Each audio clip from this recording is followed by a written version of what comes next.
अस्सलामु अलैकुम वरहमतुल्लाहि वबरकातुहू। बीजेपी की मंत्री स्मृति ईरानी पिछले दिनों मदीना से होकर के आई है। मदीना पाक जाकर के उन्होंने मस्जिद नबवी तक कदम रखा, मस्जिद नबवी की सिहन तक, और फिर उहद पहाड़ को देखा और इस्लाम की पहली मस्जिद मस्जिद क़ुबा को भी उन्होंने देखा। और देखा क्या, सऊदी हुकूमत के लोगों ने उनको दिखाया। लेकिन यहाँ एक काबिल गौर बात यह है कि एक ऐसी औरत जो हिंदू है, गैर मुस्लिम है, और उस पाक शहर मदीना तैयबा में बेपर्दगी के साथ और पूरे हिंदू रस्म व रिवाज यानी हिंदू लिबास में सिंदूर लगाई हुई, चूड़ियाँ पहनी और साड़ी में, सर पर दुपट्टा नहीं, कोई हिजाब नहीं, और ऐसी हालत में वो मदीना पहुंची और फिर मस्जिद नबवी तक पहुंची। जबकि वहाँ का कानून इतना सख्त था कि कोई भी गैर मुस्लिम मदीना नहीं पहुँच सकता था, और मुसलमानों के लिए भी ये कानून था कि बेपर्दगी के साथ कोई भी औरत नहीं घूम सकती। हिजाब वहाँ के लिए लाजिम और ज़रूरी है। लेकिन आपको बता दें कि 2021 तक ही ये कानून था। 2021 के बाद अब गैर मुस्लिमों की एंट्री की इजाज़त मिल गई है। 2021 से पहले पहले कोई भी गैर मुस्लिम वहाँ नहीं जा सकता था। आपको ये भी बताएंगे कि स्मृति ईरानी इंडिया से, जो बीजेपी की मंत्री है, मदीना क्यों गई थी, किस काम के लिए गई थी। और ये वीडियो खूब सोशल मीडिया पर वायरल हो रहा है। लोग तरह तरह के सवाल भी पूछ रहे हैं, खासकर मुसलमान हैरान हैं कि एक गैर मुस्लिम औरत इस हाल में बेपर्दगी के साथ वहाँ क्यों गई और फिर उसको इजाज़त क्यों कर मिल गई, और फिर वो उन्होंने जो है मस्जिद नबवी की सहन तक और फिर मस्जिद क़ुबा और उहद पहाड़ को देखने के लिए क्यों गई। आखिर माजरा क्या है, मामला क्या है, सारी बात आपको बताऊँगा। बात दरअसल ये है कि हज और उम्रा कमेटी की एक मीटिंग रखी गई थी, जिसमें ये बात इंडिया की तरफ से रखी गई कि इंडिया से हर साल कितने लोग हज और उम्रा के लिए जाएंगे, और इंडिया की हुकूमत इस मामले में ज़्यादा से ज़्यादा हज और उम्रा की सीटें दाखिल कराने की कोशिश में है।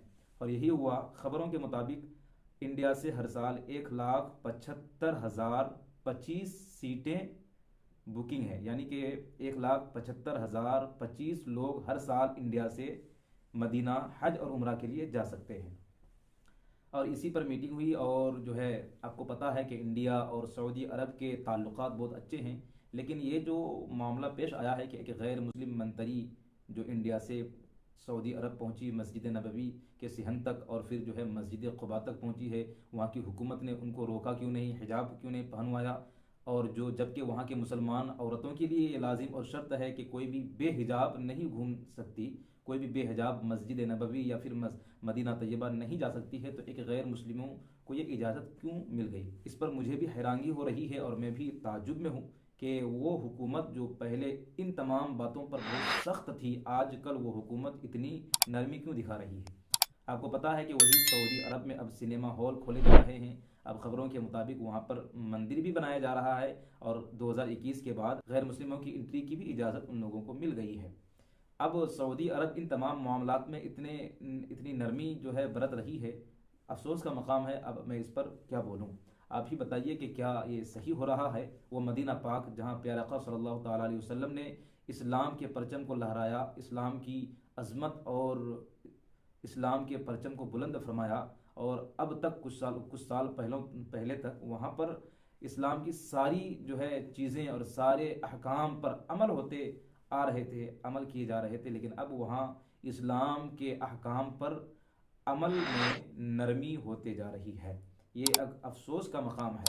अगर यही बात थी, अगर कोई मीटिंग वगैरह थी, तो मेरे ख़्याल से कुछ बापर्दगी की शर्त होनी चाहिए थी कि अगर स्मृति ईरानी ही वहाँ पहुँचे और मीटिंग में वो पहुँची, लेकिन मस्जिद नबवी की सिहन तक या फिर मदीना पाक की कुछ मुक़द्दस मकामात का दौरा जो उनको कराया गया, तो बाहिजाब कराना चाहिए था, ताकि वहाँ की इज़्ज़त और असमत बरकरार रहे। लेकिन पूरी दुनिया के मुसलमान हैरान हैं, पूरी दुनिया के मुसलमान जो है ताज्जुब में हैं, मुताज्जब हैं कि ये क्या हो रहा है, और सऊदी अरब की हुकूमत इतनी ढील क्यों दे रही है। अल्लाह तबारक व तआला समझ की तौफीक और रफ़ीक अता फरमाए। लेकिन ये खुशी की बात यह है कि इंडिया से अब ज़्यादा से ज़्यादा लोग, ज़्यादा से ज़्यादा तादाद में लोग हज और उम्रा के लिए जा सकते हैं। ये बड़ी अच्छी बात है, खुशी की बात है। बातें अच्छी लगी हों तो दूसरों तक जो है शेयर कीजिए, और नए हों तो चैनल को ज़रूर सब्सक्राइब कीजिए। अस्सलामु अलैकुम वरहमतुल्लाहि वबरकातुहू।